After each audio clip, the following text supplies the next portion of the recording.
This started when he sent New Year's cards to public officials saying, "This Happy New Year's, this is the debt." I was very struck with the effectiveness of this message because when we were building the original debt clock in 1988, and Seymour would come to the factory to see how it was coming along. He enjoyed doing that. And the workers who were working on the sign, it hadn't been lit up yet, they all said, "Oh, hello, Mr. Durst, how big is my family's share?" And I was very struck that they really got it. And it hadn't even been plugged in yet. This is all the cash we have. There's nothing left in the vault, just those bars of gold bullion. I've told you 100 times, there are always ways of getting things done.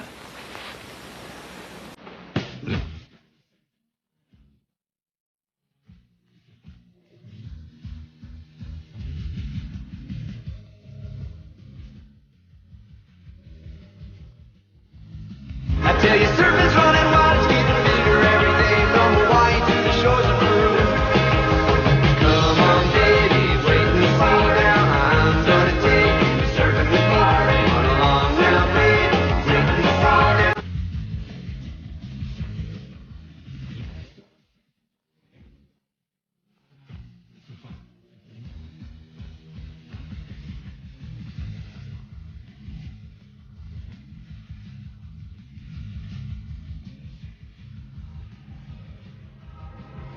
Where's the exit strategy for this? I say it as a rhetorical question. I don't know the answer. I've actually written Alan Greenspan about this. Did Greenspan write you back? No. Greenspan didn't write me back. When you begin to do the arithmetic of what the rising debt level implied by the deficits tells you, and add interest costs to that ever-rising debt at ever higher interest rates, the system becomes fiscally destabilizing. Such a high percentage of our federal budget right now goes to debt service, and it's going to increase significantly in the future. And as it increases in the future, that means that fewer and fewer financial resources will exist to take care of the necessities of life. The education of our citizenry, the housing of our citizenry, the clothing for our citizens, the water for our citizenry, et cetera, the absolute necessities of life. There'll be far fewer dollars for that because far greater portion of the national wealth will have to go toward paying off old debts that were created a decade ago, 2 decades ago, a century ago. That now provides a new kind of a fiscal straitjacket for Congress. And that's good for the taxpayers. I mean, it's incredibly positive news.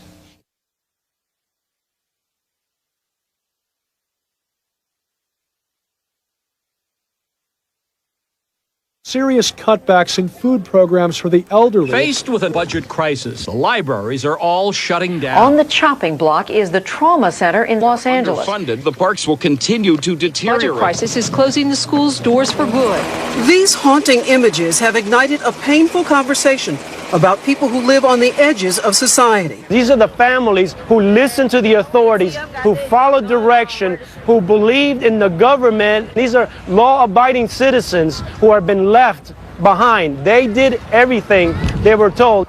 They are just left behind. There's nothing offered to them. Can you believe this is happening in our country? Can you believe this is happening in the wealthiest country, not only around the earth today, but the wealthiest country that's ever been? There's not as much money around Washington as there used to be.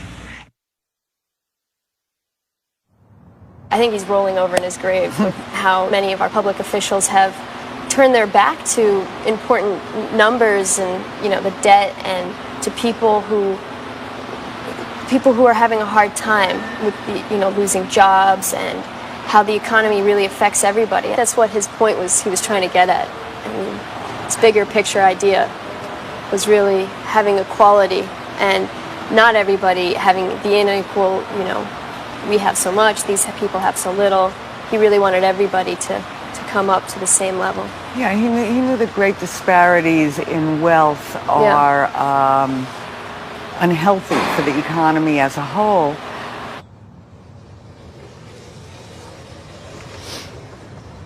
Morning. How you doing? Good. Gonna be a hot one. Oh yes, oh yes. How much are your frogs? Oh, 50 cents a piece. I have a friend who has a frog fetish. Yes, my daughter too. Oh, really? Yes, yes. I collect angels and kitties, cats. I'm into strawberries. Oh, really? Mm-hmm. That's different. My husband and I bought it new. I've been packing up because I think I'm going to lose it. Like I said, the plates went all along the walls. You can see the nail holes. So I had probably 400 or 500 plates, and I've sold them all except for what's left. And every time someone buys one from here, I go move it from another room so that it doesn't look as bare. My husband had passed away, and I was having a little trouble making the house payment. So I found that I could make, cash advance and make my house payment. So that's why the credit cards got up there, because I was making $4,000 a month house payments, which I couldn't afford. So I've got judgments against me. I've got liens on the house. I've got garnishing of my wages. So every time I check the mail, I'm looking for the foreclosure on the house. I had been a good customer, for 20 years, and it just, they just kept offering me more, and I just kept, saying, okay, if they think I can pay it back, maybe I can pay it back. But then, when you're paying 29% interest, it's killing you. Even like they say, if you make your minimum payment for $1,000, it'll take you, 30 years to pay it off? But you don't look at it that way until you get so behind that, you can't. So, if I read the fine print, they were right. I did sign my life away. So it's really rough.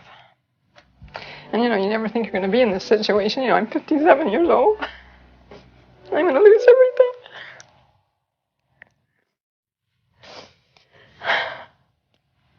What do you do? Sean was considering it, but he had to have $600 to file for bankruptcy, and, he was trying to save up money for that. And he said he didn't know how he got into credit card debt. He's a smart kid, but he didn't know how to get in and how to get out. And he told me that he felt like he was a failure. And a week later, he hung himself.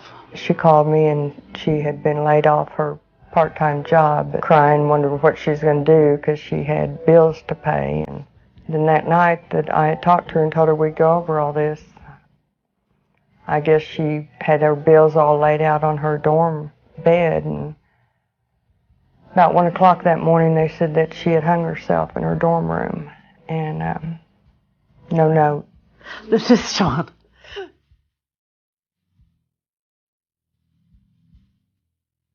Nice smile. It's Mitzi.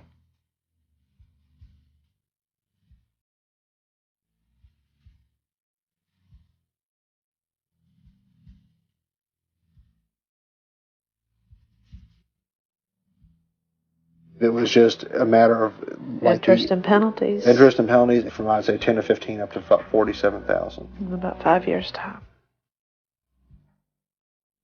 How can anybody get out of that? I just feel like disappearing. I just don't want to, my existence wants to cease, because it has spun off so many terrible things in our life. Do you know that if all you continue to do is pay $600 and $900 a month on this debt, you will be dead before you are ever able to pay it off? I think in a way I'm counting on that. Hey, Joy, welcome to the Dave Ramsey Show. Hi, Dave. Hey, what's up? I know you don't advocate bankruptcy, but my husband is so depressed over our debt. He's talking about bankruptcy? He's talking about suicide. I've thought about killing myself, but my son killed himself, so I couldn't do it to my kids. But yeah, you think, if I just don't stop at the stop sign, couldn't do that to my kids. Because like I said, my son did it. I just couldn't put them through that, you know, unless I could guarantee that they would think it was an accident, you know, but you can't, you know. You review their procedures and policies, Yes, and we you've did. essentially agreed with them that this is prudent. They have appropriate risk evaluation techniques in place. Yes, Senator. I mean, you know, maybe their kid was sick, or maybe, you know, they were running out of gas, and we provided, or I'm sorry, our clients or the credit card companies provided them with that emergency money that got them out of that situation. Well, when it comes time to pay that, you better pay that back. You know what I mean? I mean, they helped you out of a situation. Now own up to the responsibility and do something about it. There was a bankruptcy judge down in Virginia who said to the credit card companies, how much of what you're asking for from these families is principal and how much of it is interest that has been racked up? And the credit card companies hemmed and hawed and said they couldn't calculate it and so on. He said, okay, just tell me over the 2 years, how much, if we take everything from 2 years ago as principal, how much of what you're asking for is principal and how much is interest? And the credit card companies, on average, for every dollar they were asking for in principal, they wanted $2 more in interest and fees that they said they were owed. Well, think about that. That means for the average family who can't pay, they'll keep making payments of $50, of $100, but they'll never pay those debts off. They will owe those debts until they die. Death will be the only form of debt discharge that they will ever see.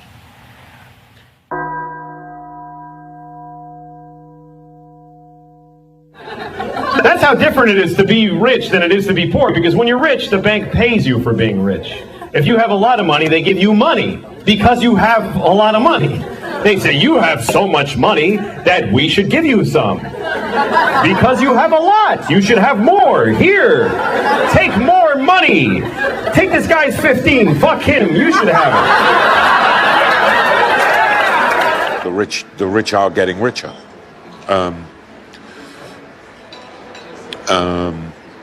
That ain't gonna change and that ain't gonna stop. Price for a house now for just your average Joe is $268,000. So that went up 51% from last year. So it's gone up. Everyone's been doubling their money. Like I paid $425 for my house and we sold it for $950. It's a track house. It's not. There's nothing special. You know. It's just a house. I mean, if the median price is $268,000, I don't know what some people are doing. On the other hand, there's some people that bought and now have made, you know, a nice amount of money, double, on their homes. So. And sure, there'll still be many families who never got into credit card debt and never got into trouble. But a majority of America is now in trouble with credit cards. And if we don't get this debt problem straightened out, we run the risk of turning into a two-tier society. A group that does well financially, and it's a good-sized group, stays out of debt, you've got parents who can afford to send you to college, you can buy a house, you can live the American dream, small number of people. And then a whole part of America that keeps working and that's always just behind, always living paycheck to paycheck, always worried about whether or not they can pay their medical bills, always struggling, always borrowing from here to pay over there. A life not only of great anxiety, but ultimately a life of great vulnerability. Because at some point, when you can't keep the juggling act up, when you're out of work for a little while, when you get hit with bigger medical debts, when you divorce or someone in the family dies, it all just crashes down. And these people go from being what we used to call middle class just to being part of the poor.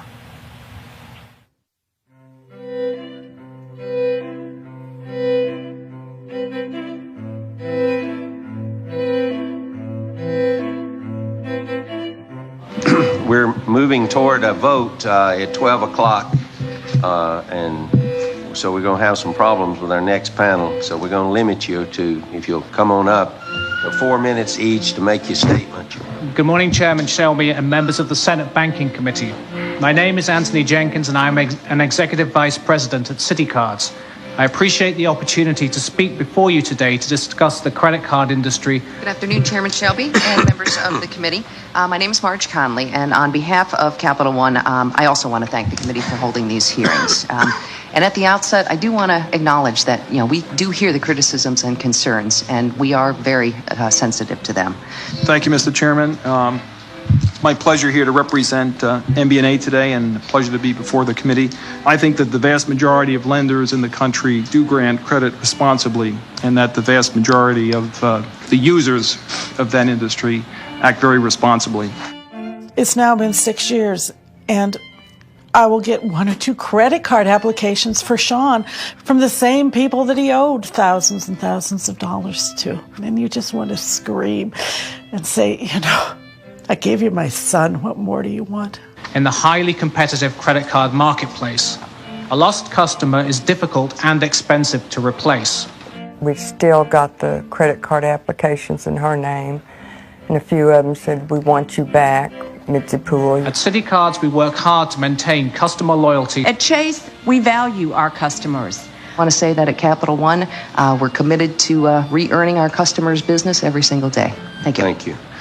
To each of our witnesses, thank you for being here today. I apologize that you've had to truncate your remarks, and I really regret that we don't have the opportunity to ask questions of each of you.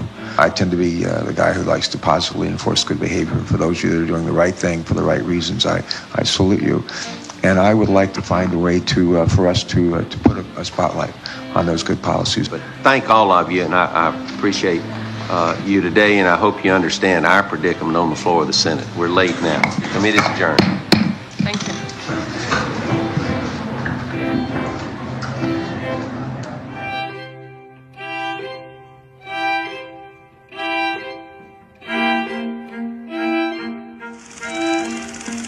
Good day, thank you. Please be seated. I hope you enjoyed your Memorial Day weekend. I know you don't want the Iraqis to be saddled with large amounts of debt, but why should future generations of Americans? Let's don't burden Iraq with loans. I think the only thing they'll be able to repay their loans with is oil, and hopefully we'll get a good solution out of the Congress on this issue. We're making progress. We're working hard with the members to make the case that it's very important for us not to saddle Iraq with a bunch of debt. We dealt a lot with private security people over there, for news media, or other companies that were doing construction or doing whatever, and they got paid a lot more. It kind of was a little unnerving at times, when you found out how much they made for what they did, and we went beyond what they did, and it seemed kind of worthless to put our lives on the line for for nothing. I'll bet we've had this request 15 times. Guys come in here and say, I need armor, body armor for my son who's in Iraq, because George Bush won't provide it. Just that one really irks me. I was somewhere about a year ago, and it was definitely a blue-collar environment. Machinists of some sort, right? And they go, we don't want to pay extra money and have more taxes for people who can't afford their health insurance and just don't make enough money. And I'm going, that's you guys. That is you. Right? And they don't get it. They just don't get it.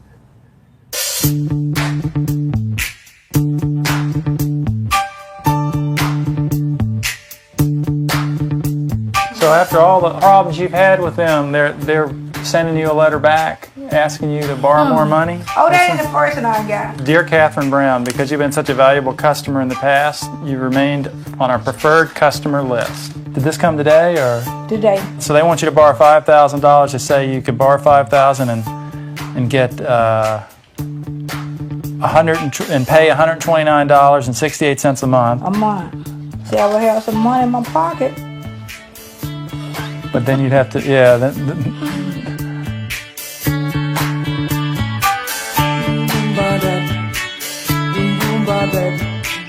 Sleep Well Mattress Outlet. 2 locations for you to get a bargain on a mattress. We're talking the $5,000 sets for around $2,000 or $3,000. We're talking.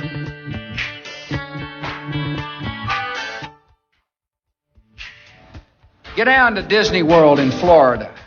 Take your families and enjoy life the way we want it to be enjoyed.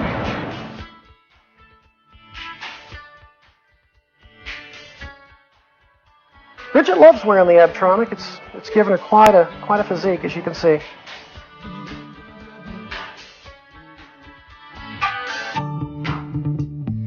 Do you think it's fair that credit card companies can charge 35, 40, 45% and more interest on credit cards? Well, I think what's happening is that credit card company is saying to that individual, you are a very high risk.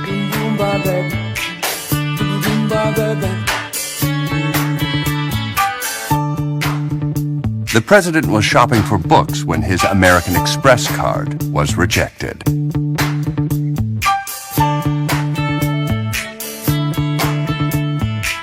Gee, Mr. Money, do girls have to learn all this about credit too? The size of our problem out there is very large. I regret to say that the word billion does not encompass the nature of the problem.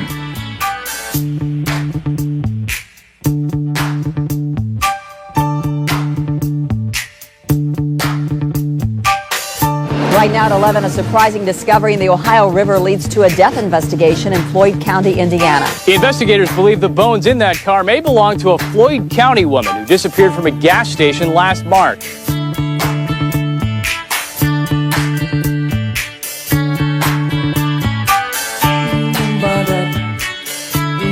There are special VIP databases. There are databases where special consumers, such as federal judges, state judges, legislators, congressmen, actors, important people, people who are deemed important in the public eye, who might cause trouble for the credit reporting agencies legislatively or judicially if they got out of line with their credit reports. And so they're put in a special section to make sure their credit reports are not negatively impacted, specially handled. Their credit file is requested. It's specially cleaned up and made sure to be 100% accurate and not chock full of inaccurate negative information. Like everybody else. Like everyone else.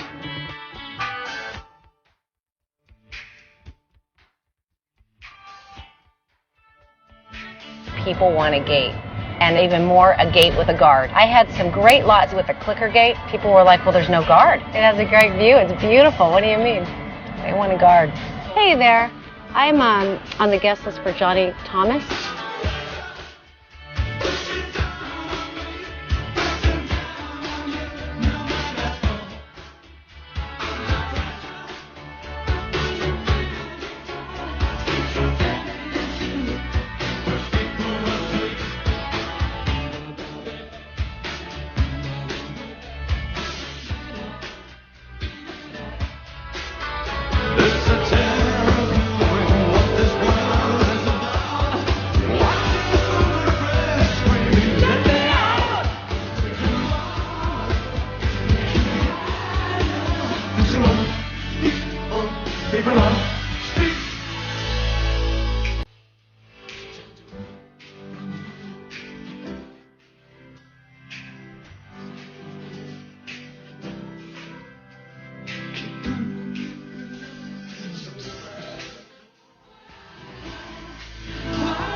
actually, have you seen this? Have you seen the new card that they're talking about putting out now where you can get a credit card against your pension account so that when you go and charge it, it automatically, if you don't pay, will be withdrawn from the money you've put aside for your retirement. This is one more way that we're trying to string together with chewing gum and baling wire to keep the American family looking like it's afloat long after it is really sunk with debt.